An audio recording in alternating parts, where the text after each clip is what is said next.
So gagawin natin ngayon guys, gagawa tayo ng sling belt.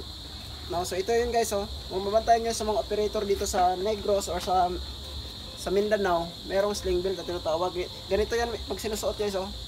Ito ang circle is suot yan dito. Tapos itong isa dito sa ulo, okay?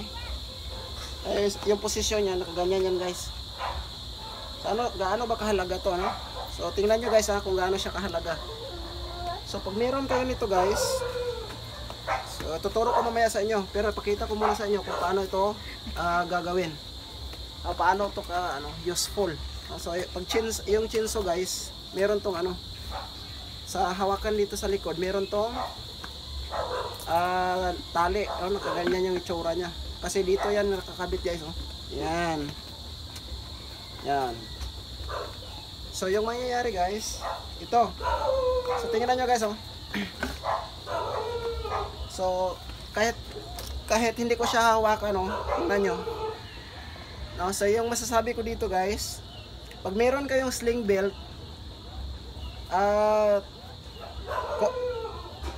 kung wala kayo, hindi kayo gumagamit ng sling belt, yung mangyayari sa inyo 100% sa bigat ng chenso, bit-bit ng kamay nyo, okay? Mabigat yan. Pero pag meron kayong sling belt, pag umaandar yung chinso, nagtatrabaho kayo, so 25% na lang yung bubuhatin nyo. Yung 75% ito na yung nagdadala. So imagine guys kung gaano kalaking tulong yung sling belt na tinatawag. So kung makikita nyo guys, halos lahat ng mga operator dito sa Negros, sa Mindanao, so meron talaga nito. So ang iba guys, sila, tapos ito guys, kung mabantayan nyo ibang chinso operator, pag mag-abanti yung pag-chinso nila, dito sila humahawak. Dito sila humawak, dalawang kamay. So hindi na sila humawak dito, hindi na rin dito sila dalawang kamay. Kasi wala silang belt. Wala silang ganito.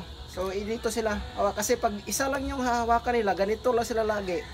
Mabigat sa kamay guys, hindi sila magtatagal. Kaya ganito yung ginagawa nila. Yan, kasi pinipigil nila to para gagaan yung chinso nila, ang paghawak nila, okay? So, pero pag meron ka nito guys, dito ka na lang hahawak at saka dito. Huwag ka na humawak dito kasi meron ka ng tagahawak. Magaan lang yung chinso mo. So, yung gagawin natin ngayon guys,